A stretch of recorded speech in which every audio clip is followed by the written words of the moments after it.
Nesta semana estudaremos sobre um tema de extrema importância para a verdadeira educação de acordo com a Bíblia. Estudaremos a relação entre o cristianismo e o trabalho.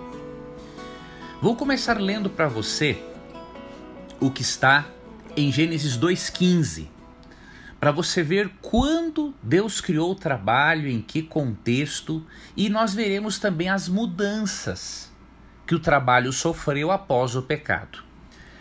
Em Gênesis 2,15 lemos: Tomou, pois, o Senhor Deus ao homem e o colocou no jardim do Éden para o cultivar e o guardar.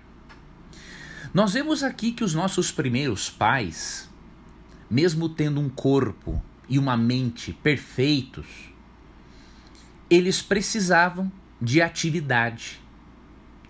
Como parte do processo de Deus mantê-los com saúde e como parte do processo também de ensiná-los, Deus criou o jardim do Éden para servir de lar e para que eles cultivassem o jardim e o guardassem, zelassem, protegessem. Então, antes do pecado, o trabalho era apenas criativo, feito como um serviço amoroso e sem a necessidade dele para o sustento. O sustento vinha diretamente do próprio Deus. Existia uma inúmera quantidade de árvores frutíferas no Jardim do Éden e também no planeta Terra antes do pecado, de modo que nossos primeiros pais não precisavam trabalhar para comer. O trabalho era para exercitar o corpo, desenvolver a mente, né? E para que eles se tornassem cada vez mais criativos. Depois que entrou o pecado no mundo, nós lemos em Gênesis 3, as condições do trabalho mudaram.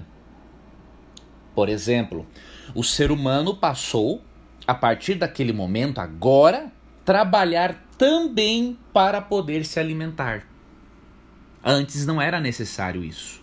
Houve esta mudança. Em Gênesis 3,19, Deus mostra esta consequência, entre outras, do pecado de nossos primeiros pais. Diz o texto: no suor do rosto comerás o teu pão. Ou seja, antes não precisava suar o rosto para comer o do seu pão. Era tudo dado por Deus, né? De uma forma sem a necessidade de trabalho. Até que tornes a terra, pois dela foste formado, porque tu és pó e ao pó tornarás. Então, a partir do pecado, o ser humano agora ganharia o seu pão através do suor, através do esforço. E por quê? Porque isso faz parte, amigo ouvinte, amigo internauta, do processo, do sistema educacional de Deus. Antes, o trabalho era lazer, atividade física e para desenvolver a criatividade. Depois do pecado, além de ser para o desenvolvimento da criatividade, além de ser feito com um serviço amoroso, agora o trabalho serve também para a construção do caráter, para dignificar o ser humano, não é? E para que o ser humano, obviamente, possa contribuir para com a sociedade, para com a igreja. De acordo com a Bíblia, toda criança aprendia um ofício. Por exemplo, entre os judeus, isso sempre foi muito comum. Mesmo que criança deva estar na escola, criança jamais deve ser impedida de estudar para trabalhar. Isso é um erro gravíssimo. O outro extremo também é muito perigoso. Se quando tiver uma idade suficiente não for ensinado algum tipo de ofício, se uma criança não aprender de acordo com a sua idade, nem a lavar uma louça, a varrer uma casa, pode ter certeza que você não está sendo um pai, uma mãe cristã que eduque de acordo com a palavra de Deus. O próprio Jesus Cristo, ele desde a infância, como era a cultura judaica, né, aprendeu um ofício, o de carpinteiro. Em Marcos 6:3, nós lemos que Jesus era carpinteiro. Ou seja, ele veio com uma missão específica de salvar o ser humano, mas ele também trabalhou. Não apenas para dar exemplo, mas porque aquilo fazia parte do desenvolvimento da educação de Cristo, porque ele era um ser divino, mas veio com uma natureza divina humana, ele precisou ir se desenvolvendo, como os demais seres humanos. Né? Então o trabalho serviu também como parte da educação do próprio Salvador, para que ele pudesse exercitar o seu ministério. Há um outro aspecto do trabalho, há muitos aspectos que mostram o valor do trabalho, mas eu vou mencionar aqui para você um deles em especial, que se encontra em Eclesiastes capítulo 3, versos 12 e 13. Eu vou ler na Nova Versão Internacional, que diz assim: descobri que não há nada melhor para o homem do que ser feliz e praticar o bem enquanto vive. Descobri também que poder comer, beber e ser recompensado pelo seu trabalho é um presente de Deus. Então, aqui Salomão diz que faz parte de uma vida feliz praticar o bem, faz parte de uma vida feliz ter o que comer, ter o que beber, e que tudo isso é uma recompensa de Deus pelo nosso trabalho. O trabalho dá à pessoa um senso de valor, de que ela é importante. Ela se sente parte e também responsável pelo erguimento da sociedade. E há uma frase, um pensamento que diz assim: dê um emprego a um adolescente e ele será um candidato a menos à delinquência. E isso é uma verdade, porque mente vazia é oficina do diabo. Quando um adolescente aprende uma ocupação útil, mesmo que aquilo não venha a ser a profissão dele, mas ele aprende uma ocupação útil, ele se sente uma pessoa útil, responsável pelo bem-estar do lar, responsável pelo crescimento da sociedade, responsável pelo crescimento da igreja. Então, o trabalho é uma bênção de Deus. Agora, todas as coisas boas, feitas de forma exagerada, se tornam ruins para a saúde. Por exemplo, há um princípio em 1 Coríntios 6,12, e eu vou ler aqui para você na Nova Versão Transformadora, que diz o seguinte: tudo me é permitido, mas nem tudo convém. Tudo me é permitido, mas não devo me tornar escravo de nada. Ou seja, se nós não devemos nos tornarmos escravos de nada, isso significa que nem mesmo as coisas boas, como o trabalho, devem nos tornar escravos.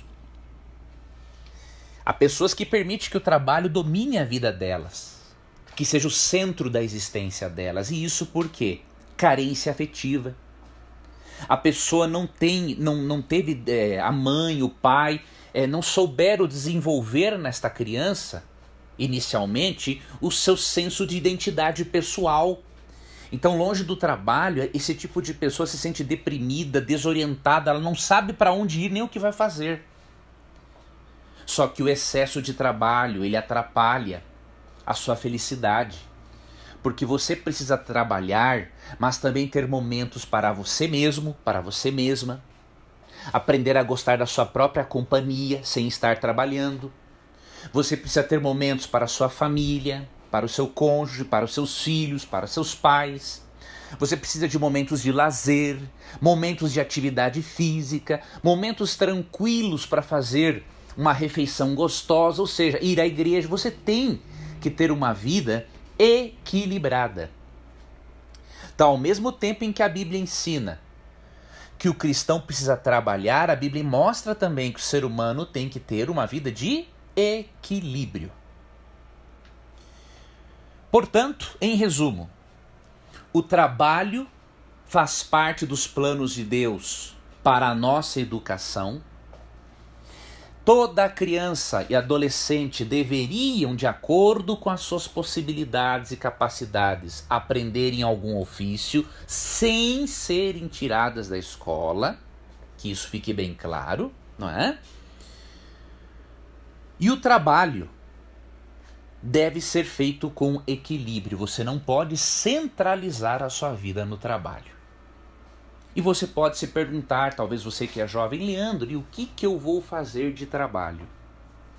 Aprenda ocupações úteis inicialmente e você vai perceber que o seu cérebro vai lhe dar insights. E outra coisa, procure um trabalho ou procure depois um curso universitário, né, para lhe capacitar como profissional, que esteja de acordo com as suas habilidades pessoais, de acordo com os dons que Deus te deu e de acordo com os seus interesses. Pode ter certeza que Deus vai abençoar a sua escolha e o seu propósito, mas Ele quer que você seja uma pessoa equilibrada. Tudo bem? Nesta semana estudaremos muito sobre esse assunto, vai ser muito importante você acompanhar o estudo dessa semana. Eu vou lhe mostrar que até mesmo as pessoas mais pobres, além de serem ajudadas com nossos recursos financeiros, com alimento, elas também precisam ser ensinadas a trabalharem, para cuidarem de si mesmas e também para cuidarem de outras pessoas que necessitarem também da ajuda delas. Eu vou apresentar para você umas ideias bíblicas muito interessantes sobre trabalho, então eu gostaria que você acompanhasse o estudo dessa semana. Uma outra lembrança para você, você que é meu ouvinte, você que já é meu ouvinte, meu aluno, meu internauta há muito tempo, eu queria lhe avisar de um lançamento, na verdade, de abertura de uma nova turma no dia 15 de dezembro, de uma nova turma do meu curso Inteligência Financeira Bíblica. Este é um curso que está mudando, pela graça de Deus, a vida de muitos dos meus alunos. Como eu apresento princípios bíblicos para a administração financeira, para a solução de dívidas, para a mudança de crenças limitantes, princípios esses aliados ao que especialistas atuais dizem, então a transformação causada nos meus alunos tem sido uma bênção, tem sido um motivo de grande satisfação para mim. Eu gostaria muito de convidar você a fazer parte desta turma. Agora, como que você fará isso? Se você tiver interesse de conhecer mais sobre essa nova turma do curso de Inteligência Financeira Bíblica, eu vou pedir que você clique no link disponível na descrição deste áudio e aí você vai abrir uma página e lá você vai ser solicitado a cadastrar o seu WhatsApp para fazer parte de um grupo, porque apenas neste grupo é que eu vou dar uma condição, diríamos, única para que a pessoa possa ser o meu aluno ou minha aluna nesta nova turma. Já pensou você terminar o ano ou depois começar o ano com um novo modelo financeiro na sua mente, de acordo com os princípios de Deus? Será uma oportunidade com certeza muito preciosa para você. Então, se lhe interessar, vai ser uma honra para mim ter você no grupo, para nós trocarmos ideias ou dar informações a você, e aí depois você decide se vai ou não fazer parte desta nova turma, tá bom? A nossa última turma deste ano. Que Deus então abençoe a você, um forte abraço e até amanhã.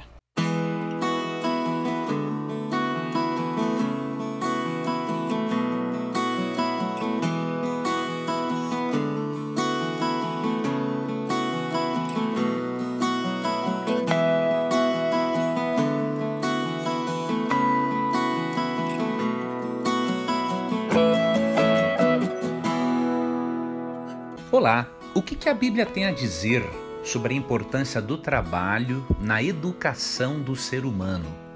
Nós vamos ler vários versos bíblicos que vão mostrar a você que Deus tem um propósito santo, nobre e obviamente educacional para com o trabalho. Primeiro texto, vamos ler aqui, se encontra em Eclesiastes capítulo 9, verso 10, que diz: Tudo quanto te vier à mão para fazer, faze-o conforme as tuas forças. Porque no além, para onde tu vais, não há obra, nem projetos, nem conhecimento, nem sabedoria alguma. Nesse texto, Salomão diz que tudo aquilo que vier à nossa mão para fazermos, devemos fazer conforme as nossas forças, ou seja, darmos o nosso melhor. Porque quando formos para o além ou para a sepultura, não é? Lá não há obra, não há projeto, nem conhecimento e nem sabedoria alguma. Então, enquanto estivermos vivos, esta é a oportunidade de fazermos tudo o que vier às nossas mãos, tudo que vier às nossas mãos, com dedicação, dando o nosso melhor. Então, esse é o primeiro conselho bíblico que eu vou ler hoje sobre trabalho e que mostra a importância do trabalho no processo educacional. Provérbios 21:25 diz: o preguiçoso morre desejando, porque as suas mãos recusam trabalhar. Então a Bíblia chama de preguiçoso aquele que recusa se trabalhar.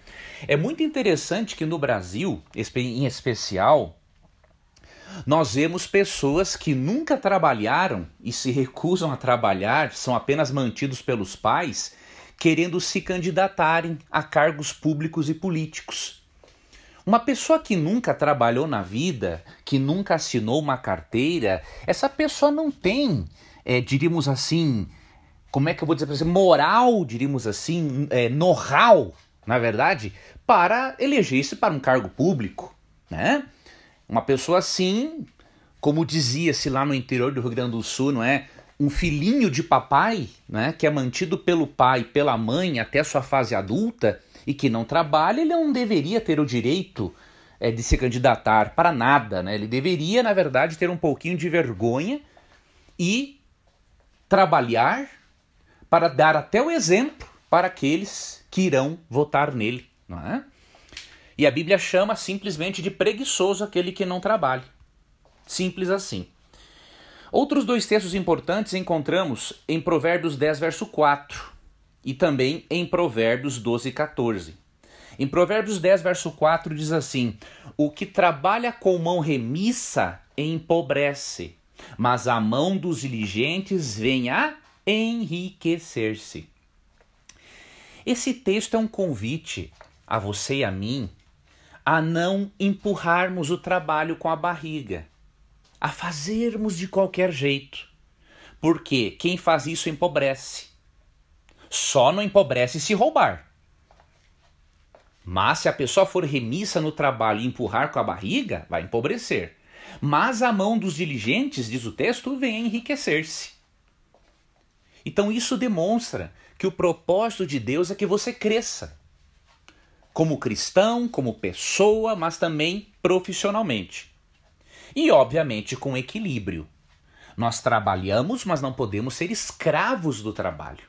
Temos que ter momentos de lazer, com a família, na igreja, momentos para ajudarmos aos necessitados, fazermos uma visita a um orfanato, a um asilo, a um hospital. Nós temos que lembrar que a nossa natureza é holística, ou seja, integral. E se nós investirmos muito num aspecto da nossa vida e negligenciarmos os demais, nós vamos adoecer. Então, tudo feito com equilíbrio, mas com muita dedicação. E Provérbios 12, 14 diz assim: cada um se farta de bem pelo fruto da sua boca, e o que as mãos do homem fizerem, ser-lhe-á retribuído. Aqui não importa se a pessoa crê em Deus ou não. Existe uma lei natural criada por Deus, que o que as mãos do homem fizerem, ser-lhe-á retribuído. Então, se um cristão é preguiçoso e um ateu é trabalhador, é óbvio que o ateu vai ter mais bênçãos de Deus na sua vida. Simples assim. Então, existem leis naturais de Deus, assim como tem leis físicas, né? Tem a lei da gravidade. Né? Se nós nos jogarmos em cima de um prédio, Deus nos perdoa, mas a lei da gravidade não perdoa. Não é? Então, é óbvio que existem leis naturais.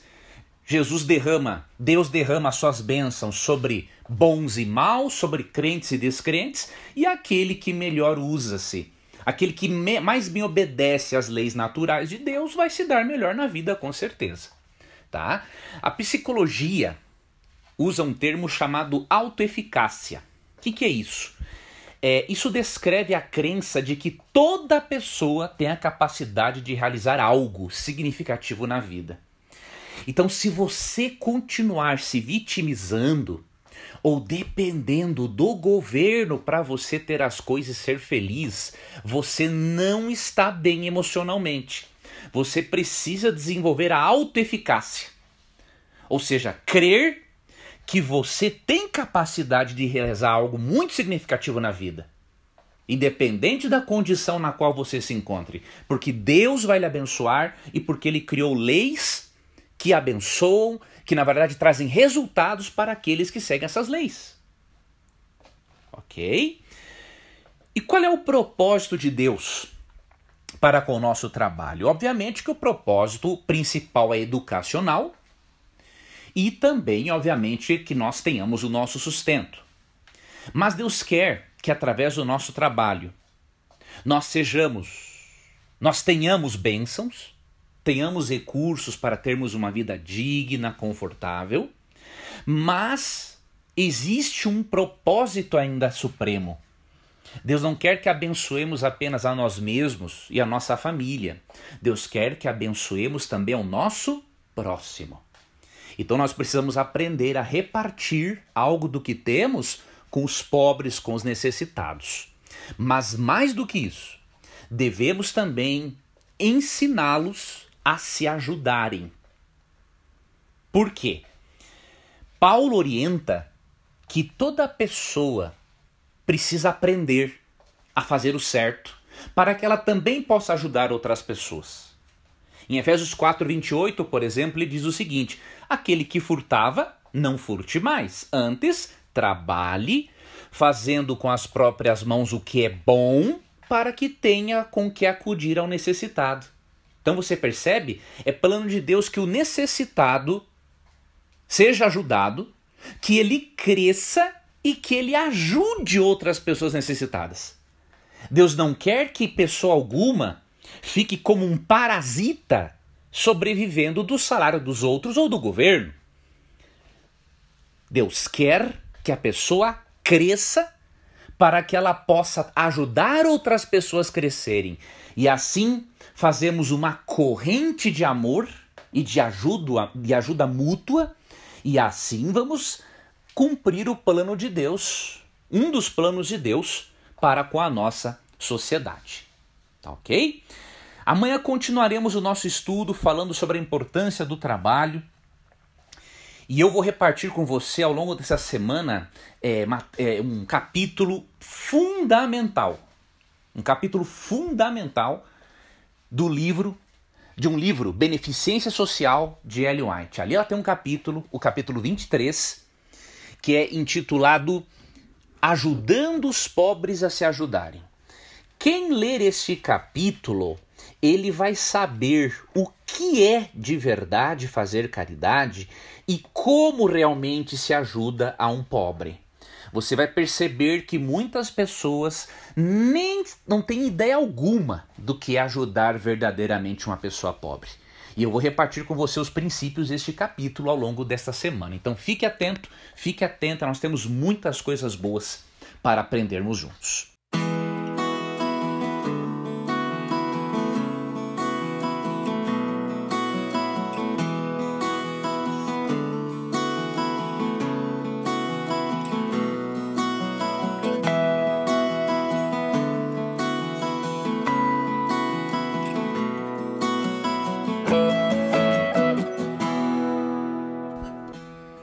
Estamos estudando sobre o cristão e o trabalho e aprendendo coisas muito importantes sobre como Deus considera o trabalho.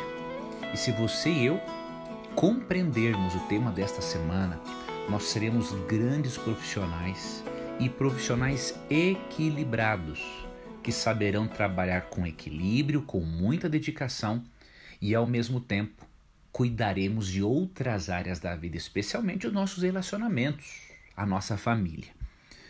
Hoje eu vou ver com você que para Deus o trabalho precisa ser acompanhado da excelência. Vou ler para você um texto que está em Êxodo 25:10 e diz o seguinte: Também farão uma arca de madeira, de acácia, de 2 côvados e meio será o seu comprimento, de 1 côvado e meio a largura e de 1 côvado e meio a altura. Aqui em Êxodo 25, Deus está dando instruções muito específicas e detalhadas para a construção do santuário e da mobília do santuário. O santuário terrestre foi uma dramatização utilizada por Deus para ensinar o plano de salvação, através de rituais, sacrifícios e mobílias. E aqui em Êxodo 25, verso 10, nós vemos que Deus deu inclusive as medidas de como deveria ser a arca. A arca era uma espécie de caixa que guardava os 10 mandamentos. Eu vou ler o mesmo texto na Nova Versão Transformadora para você perceber, para você ver as medidas em côvados sendo transformadas para nossas medidas aqui no Ocidente, tá? Faça para mim uma arca de madeira de acácia com 1,15 metro de comprimento, 67,5 centímetros de largura e 67,5 centímetros de altura.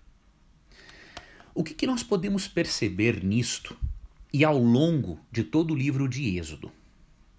Veja, aqui nós percebemos que Deus se preocupa com os detalhes, porque nos detalhes está a excelência. Quando realizamos as coisas com detalhes e com dedicação, podemos realizar um trabalho de nível excelente. Outra coisa importante, a lista que Deus deu para Moisés de como fazer as coisas, de como produzir cada peça do mobiliário interno, do santuário terrestre, as orientações que ele deu quanto às vestes sacerdotais, tudo isso soma cerca de 150 instruções ponto a ponto. Ou seja, essa atenção de Deus para com os detalhes na construção do seu santuário mostra que predomina em Deus a excelência e um desejo de que nós, assim como ele, produzamos obras-primas. E a mensagem nesse texto e em outros textos do livro de Êxodo é a de que Deus não aceita trabalho mal feito. A bondade de Deus é tão grande que, além de não aceitar o trabalho mal feito, você pode pensar assim, nossa, Deus é exigente. Não, Deus quer educar, Deus quer o melhor para você. Só que Deus, ele não só pede que você e eu façamos o melhor e tenhamos um nível de excelência, Deus nos capacita com as habilidades necessárias para prestarmos a Ele e à humanidade um trabalho de excelência.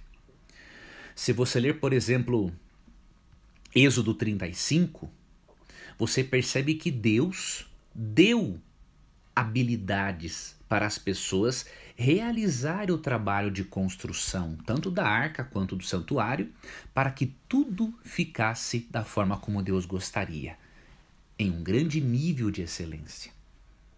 Isso nos mostra que Deus capacita você e a mim a fazermos o melhor.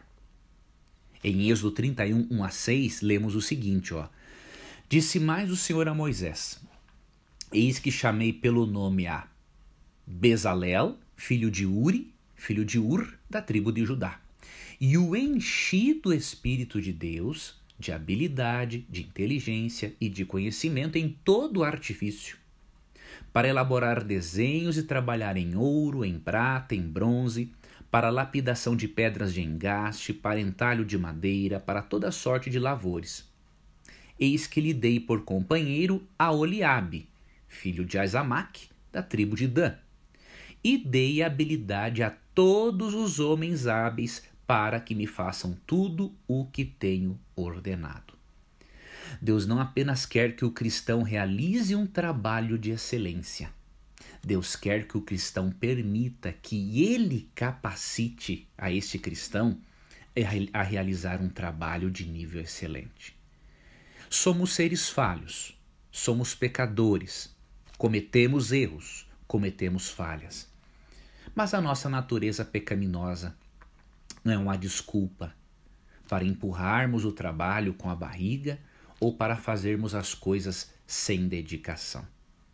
Faça o seu melhor com os talentos que Deus lhe deu, com as habilidades que Ele lhe deu, e pode ter certeza que você será grandemente recompensado tanto nesta vida quanto na vida por vir. Você que é meu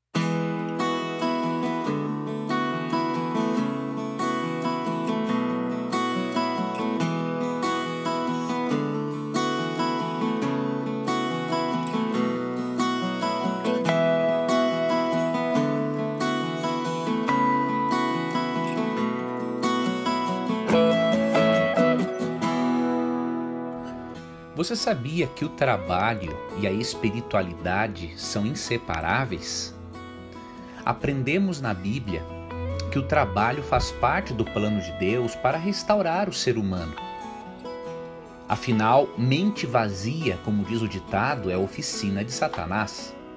Se temos uma natureza pecaminosa, precisamos estar envolvidos com o trabalho, com o lazer, com a família, com muitas outras coisas, com a leitura, para que estejamos em constante desenvolvimento. E o trabalho faz parte do plano de Deus para o nosso desenvolvimento, inclusive para contribuir para com a nossa espiritualidade.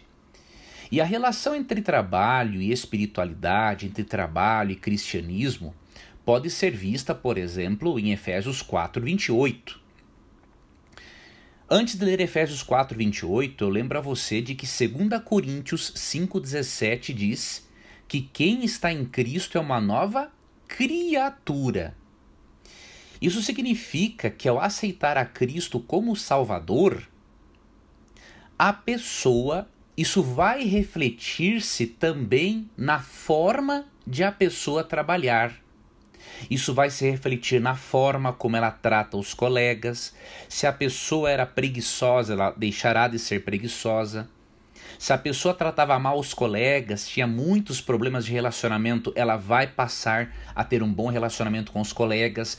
Então, a relação entre espiritualidade e trabalho é muito íntima, porque a conversão, ela afeta, no bom sentido do termo, a todas as áreas da vida. Então não tem como você não se tornar um trabalhador melhor, uma pessoa melhor, depois que você conhece a Cristo e o aceita como Salvador. Se você ainda não passou por essa transformação, é porque a sua conversão ainda não ocorreu da forma como deveria.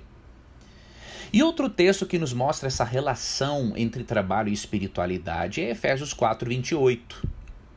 O texto diz assim: aquele que furtava, não furte mais. Antes, trabalhe, fazendo com as próprias mãos o que é bom, para que tenha com que acudir ao necessitado. Você vê aqui que Paulo fala de uma transformação. Alguns cristãos da igreja de Éfeso haviam roubado no passado. Mas ele mostra o seguinte: depois que eles aceitaram a Cristo como Salvador e faziam parte da igreja, Paulo disse: olha, aquele que roubava no passado, não roube mais. Agora que você conheceu o Evangelho e que ele transformou a sua vida, trabalhe, fazendo com as próprias mãos o que é bom. E não só para manter a si mesmo. O texto diz assim: para que tenha com que acudir ao necessitado. Então você percebe a relação entre espiritualidade, trabalho, conversão. A relação é muito íntima. Porque o cristianismo, a conversão, atua em todas as áreas da vida. Aquele que empurrava o trabalho com a barriga não o faz mais assim. Aquele que vivia falando mal do chefe, ele não faz mais isso. Ele vai buscar soluções ou um outro emprego no qual ele se sinta mais confortável e não precise falar mal de ninguém. Aquele que tratava mal um funcionário e não o valorizava como deveria, ele também será transformado. Aquele que era corrupto no seu trabalho, ele agora será honesto. Aquele que era negligente será dedicado. Ou seja, Deus quer que o Evangelho transforme e influencie todas as áreas da nossa vida. E por isso nós não podemos separar o trabalho da espiritualidade. Até porque nós somos convidados a trabalharmos não somente para nós, mas também para acudirmos o necessitado. Preste atenção nesse termo de Efésios 4:28. Acudir. Não quer dizer que eu agora vou permitir que uma pessoa viva às minhas custas sem que ela trabalhe. Eu tenho que acudi-la, ajudá-la, mas não apenas isso, eu tenho que ensiná-la a pescar. E isso eu vou ver com você amanhã, quando estudarmos também o capítulo 23 de um livro que eu prometi, que é muito interessante. O livro Beneficência Social, capítulo 23, intitulado Ajudando os Pobres a se Ajudarem, vai mostrar para você como que um cristão realmente ajuda um pobre.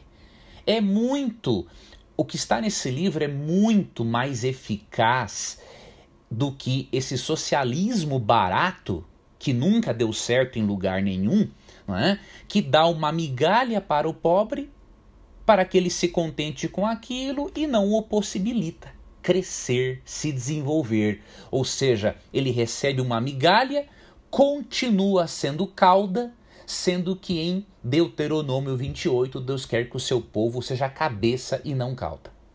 Então vai ser muito importante que você acompanhe o estudo de amanhã, para você diferenciar caridade de falso socialismo. Você que é meu ouvinte, você que já é meu ouvinte, meu aluno, meu internauta há muito tempo, eu queria lhe avisar de de abertura de uma nova turma no dia 16 de dezembro do meu curso Inteligência Financeira Bíblica. Este é um curso que está mudando, pela graça de Deus, a vida de muitos dos meus alunos. Como eu apresento princípios bíblicos para a administração financeira, para a solução de dívidas, para a mudança de crenças limitantes, princípios esses aliados ao que especialistas atuais dizem, então a transformação causada nos meus alunos tem sido uma bênção, tem sido um motivo de grande satisfação para mim. Eu gostaria muito de convidar você a fazer parte desta turma. Agora, como que você fará isso? Se você tiver interesse de conhecer mais sobre essa nova turma do curso de Inteligência Financeira Bíblica, eu vou pedir que você clique no link disponível na descrição deste áudio, e aí você vai abrir uma página e lá você vai ser solicitado a cadastrar o seu WhatsApp para fazer parte de um grupo, porque apenas neste grupo é que eu vou dar uma condição, diríamos, única, para que a pessoa possa ser o meu aluno ou minha aluna nesta nova turma. Já pensou você terminar o ano ou depois começar o ano com um novo modelo financeiro na sua mente, de acordo com os princípios de Deus? Será uma oportunidade com certeza muito preciosa para você. Então, se lhe interessar, vai ser uma honra para mim ter você no grupo, para nós trocarmos ideias ou dar informações a você, e aí depois você decide se vai ou não fazer parte desta nova turma, tá bom? A nossa última turma deste ano. Que Deus então abençoe a você, um forte abraço e até amanhã.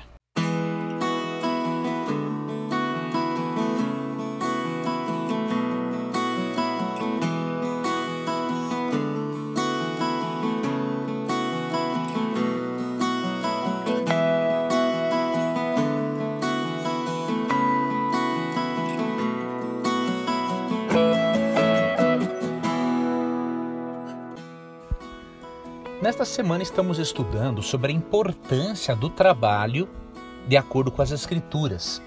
E hoje nós vamos relacionar o trabalho com a mordomia cristã. Você pode estar se perguntando, o que é isso? A mordomia cristã ensina que você e eu somos mordomos ou gestores de tudo aquilo que Deus nos dá.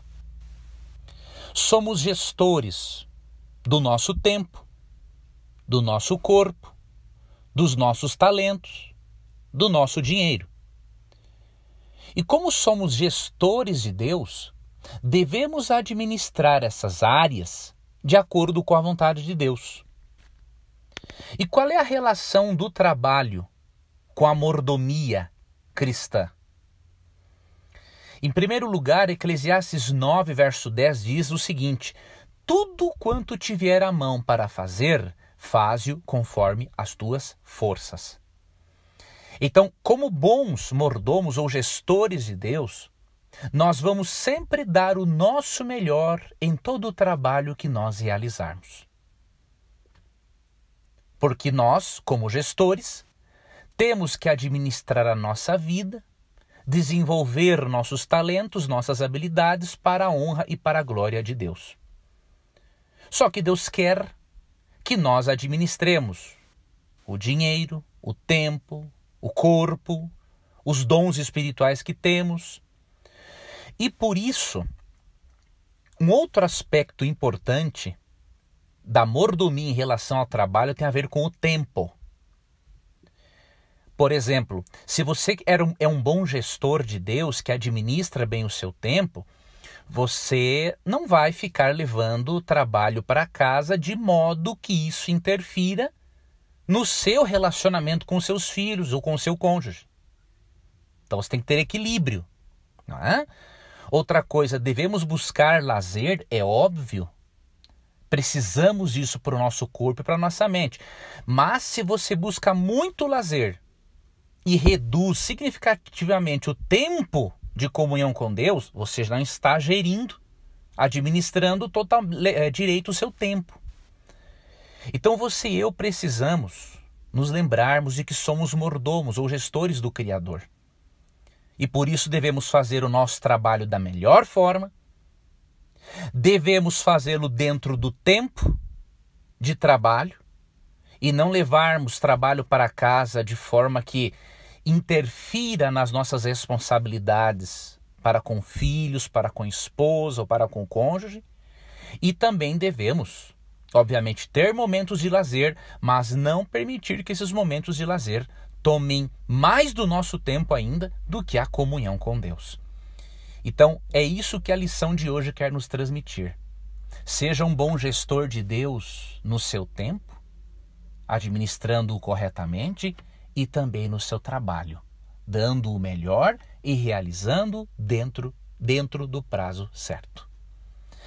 Amanhã nós não teríamos o Lições da Bíblia, né? Porque nós apresentamos, na verdade não é o Lições da Bíblia propriamente dito, né? Eu me confundi, porque eu apresentei o Lições da Bíblia na Novo Tempo por cerca de 19 anos.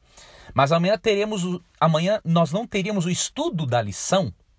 Mas eu vou abrir uma exceção amanhã, porque eu quero repartir com você as orientações, já que falamos sobre trabalho, eu quero repartir com você as orientações do livro Beneficência Social, capítulo 23, que fala sobre como devemos ajudar aos pobres.